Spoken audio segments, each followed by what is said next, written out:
You've been patient. You've been understanding. You've bent yourself into someone calmer, quieter, less needy, all for someone who still keeps pulling away. And everybody told you, just give them space, just be consistent, just don't push too hard. So you did all of that, and they still left. What nobody told you is that there's one move, one shift, that changes everything. And it has nothing to do with being more patient. It has everything to do with finally stopping. What if the moment you finally stopped wanting an avoidant was the exact moment they couldn't stop wanting you? No more reaching, no more waiting, no more making yourself smaller so they could feel comfortable. Just a quiet, clean withdrawal of your desire. Most people would never let themselves go there because it feels like giving up, like losing. But the people who have, the ones who genuinely stop needing the avoidant to choose them, often describe the same experience. The avoidant panicked. They showed up. They said things they had never said before. And nobody warned them it would happen this way.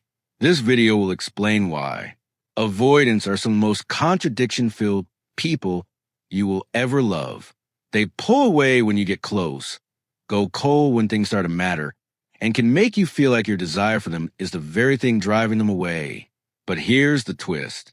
While their distance can feel like indifference, there is something happening underneath it that completely reverses the moment you stop pursuing. It doesn't happen loudly. It doesn't happen immediately. But it happens in a way that reaches them at a level nothing else ever could. They won't announce it. They may not even fully understand what came over them. It's like something destabilizes inside them without warning. Someone finally stopped reflecting their need back at them, stopped being available on demand, and the avoidant found themselves reaching for a phone they used to ignore, replaying conversations they used to dismiss. If you've ever pulled back from an avoidant and watched them suddenly become the one who was chasing, this video will explain exactly why that happened and how to understand that dynamic so you never lose yourself waiting for someone again. Let's talk about the 5 specific reasons why rejecting an avoidant, or simply withdraw your pursuit, turns you into the one thing they cannot stop thinking about. Most people make the same mistake. When an avoidant runs hot and cold, they hold on tighter. An extra message, a vulnerable confession, a plea dressed up as a calm conversation. The instinct makes sense. In most relationships, showing more love and investment pulls the other person closer. But for an avoidant, it does the opposite. It confirms their unconscious belief that intimacy means being consumed, that closeness costs them their freedom. Research from the University of California found that people with avoidant attachment styles register emotional pursuit as a measurable physiological stressor. Their nervous system is not playing games. It genuinely reads your need for closeness as a threat to their autonomy. This pattern was built early. Emotional needs were met with withdrawal or overwhelm. So the nervous system learned that wanting someone too much was dangerous. By the end of this video, you will understand exactly why withdrawing your pursuit works the way it does.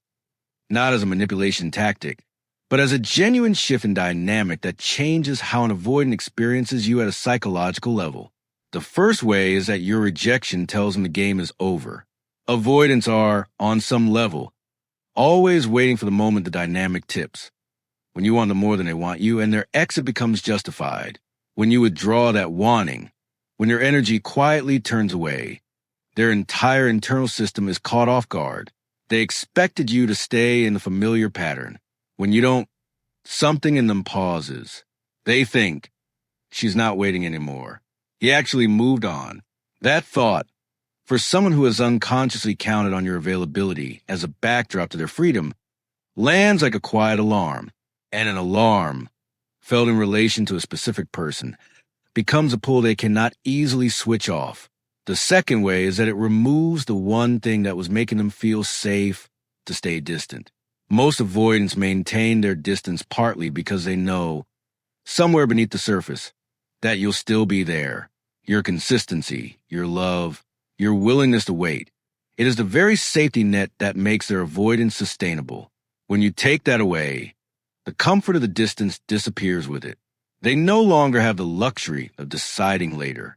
And the moment an avoidant feels a window actually closing, the psychology completely inverts.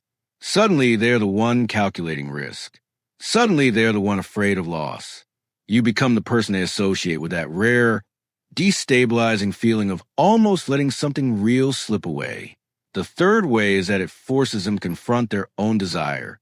Avoidants spend enormous unconscious energy suppressing their attachment needs. As long as you are visibly wanting them, they can keep projecting the neediness outward. You're the one who wants too much, not them. But the moment you stop wanting, that projection collapses. There is nobody to pin the desire onto, and in that silence, their own buried feelings surface, often for first time, with a clarity that surprises even them. They start to realize what they actually felt, what they actually wanted, what they were actually doing by pushing you away. Your withdrawal does not create their feelings. It simply removes a defense that was keeping those feelings invisible. The fourth way is that it breaks the only version of you they decided you were. The avoidant had categorized you, consciously or not, as someone who needed them, someone safe to keep at arm's length because you weren't going anywhere. When you reject that role, when you become someone who can genuinely walk away, their entire internal model of you collapses. And something that shatters an avoidant's internal model doesn't just get noticed, it gets obsessed over. They will find themselves replaying interactions, reinterpreting your words, wondering whether they misread you entirely. They'll come back, partly just to confirm who you actually are now. And while they're trying to figure that out, you are living rent-free in the one place they guard most, their own private mind. The fifth way is that when you do eventually show up again, even briefly, even neutrally, it lands completely differently. Absence is only powerful because of what it contrasts with. When someone is always available, always emotionally present, their presence becomes invisible. It's just the water the avoidant swims in. But when you've been genuinely gone, not as a strategy, but because you were done waiting, because you chose yourself, then even a small moment of contact hits with a weight they weren't prepared for. A single glance, a short reply, a composed and unbothered interaction after real distance becomes something they turn over and over. You are no longer the person who needed them. You are the person who didn't. And to an avoidant, that version of you is the one that stays. None of this is about engineering rejection to trigger someone or manufacture reaction. It is about something far more important than that. Recognizing your own worth clearly enough that you stop handing it over to someone who hasn't chosen to hold it. Avoidants don't start begging because someone played a game. They start begging because someone stopped playing altogether.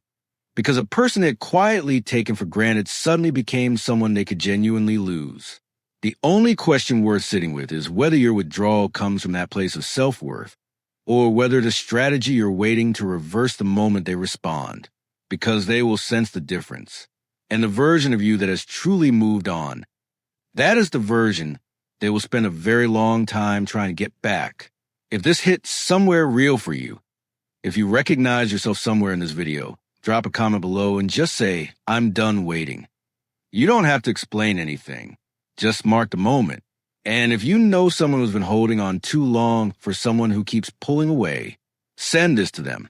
It might be exactly what they needed to hear today. Subscribe if you want to keep going deeper into this. There's a lot more to understand about why avoidants do what they do, and more importantly, what it means for you. I'll see you in the next one.